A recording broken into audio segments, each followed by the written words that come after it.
NYC nuke attack. New York City, through their emergency services unit, released a public safety announcement, a short video instructing residents on what to do should a nuclear bomb go off. This is the Urban Sentinel. I'm going to talk about this and how it can affect you, even if you don't live in or immediately near New York City. Also, a shout out to the Angry Prepper. I'll put a link up to his video at the end of this one. If you haven't watched it, check it out because he always gives a straight take on things and it's just something to think about. Now, full disclosure, I'm going to mention a few products in this video and I'll provide links to those products. They take you to Amazon. Should you click on the link and make a purchase of that or any other product, I do get a small commission, but this is not an Amazon affiliate video and this is not a product review video. So let's move on. The New York City PSA was 1 minute and 35 seconds long. I'll put a link to that here. It covered 3 bullet points within the subject. 1, get inside. 2, stay inside. 3, wait for instructions. Now they did put in a small amount of information in between each of those bullet points, but the entire video was less than 2 minutes long, so they really didn't pack it full of information. I personally feel that it was a CYA video. It was one of those cover your ass videos where if this does happen, no one can say, oh, well, you guys didn't warn us or give us instructions. They go, we made that video. And that covers their butt on that part of it. They could have done more without turning it into a documentary. They could have covered some basic stuff.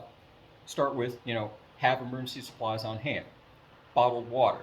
If a bomb has gone off, there's a chance that the water system is compromised or interrupted. So people will still need to have water. Having bottled water will help that problem. Rations, food. You may not have the ability, if the power is out, if the natural gas system that powers a lot of those stoves in those areas is compromised, you may not have the ability to cook a meal. You may not have time to cook a meal. You may need to be able to just open up a box, bag, jar, or what have you, and eat it straight out of that without any other prep necessary, because you may have to also become very mobile at a certain point in time. Spare clothes and cleaning supplies. And what I mean by that is not just your regular everyday clothes. Have a set of clothes set aside in a location near where you would come into your apartment, that if you think that you've been outside and exposed to radioactive material, you can take off your clothes that you're wearing outside of your house, outside of your apartment. You got a bucket with dishwashing soap, a scrub brush, and some bottles of water.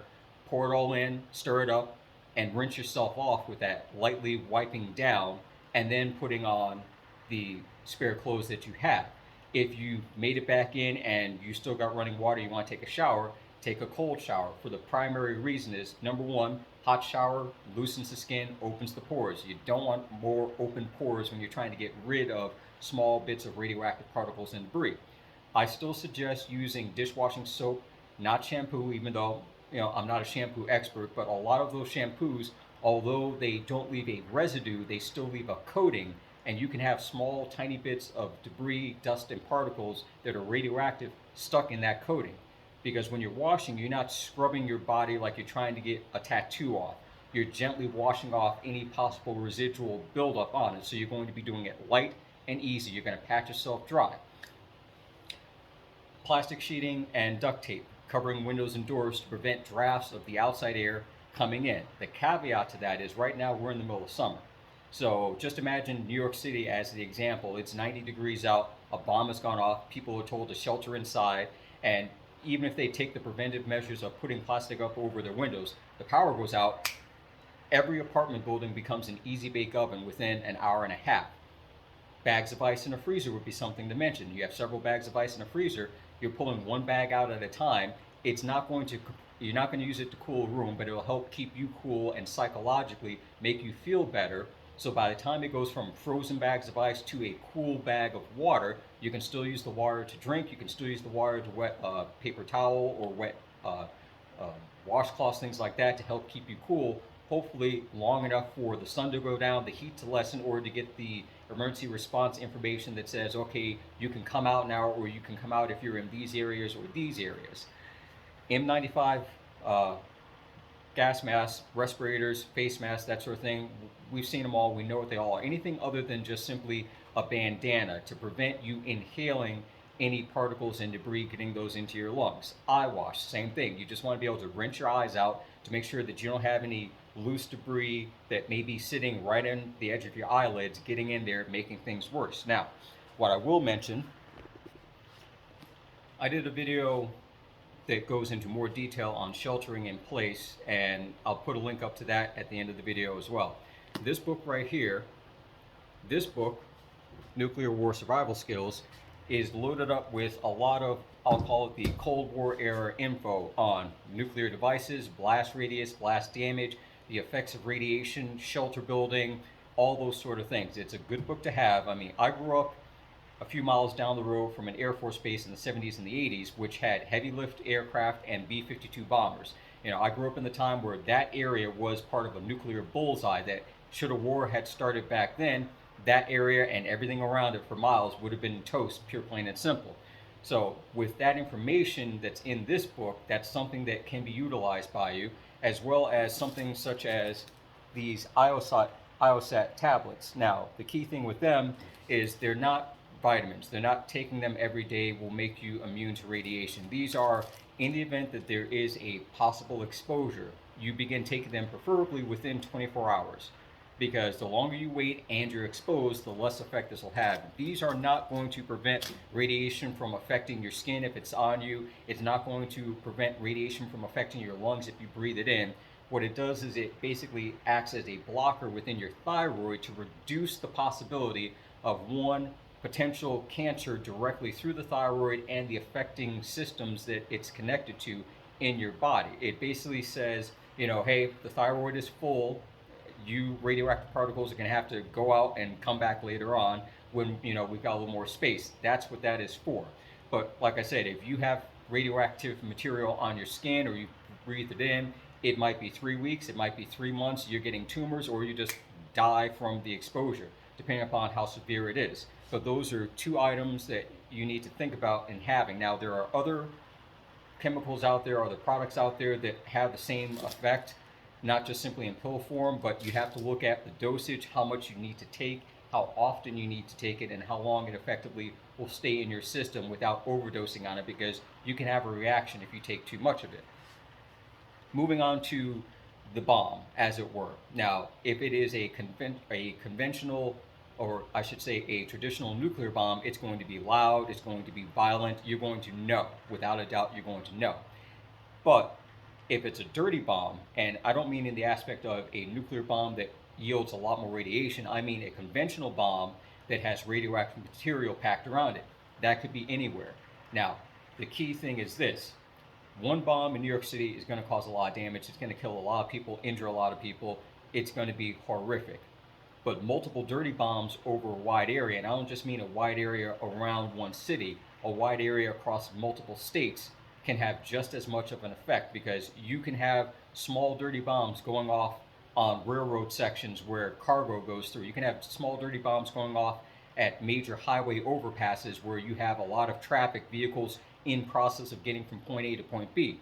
They can go off on warehouses and shipping dock receiver areas. They can go off near food production plants and large agricultural areas. They can go off in waterways, you know, the Missouri, Mississippi River, contaminating everything from north to south.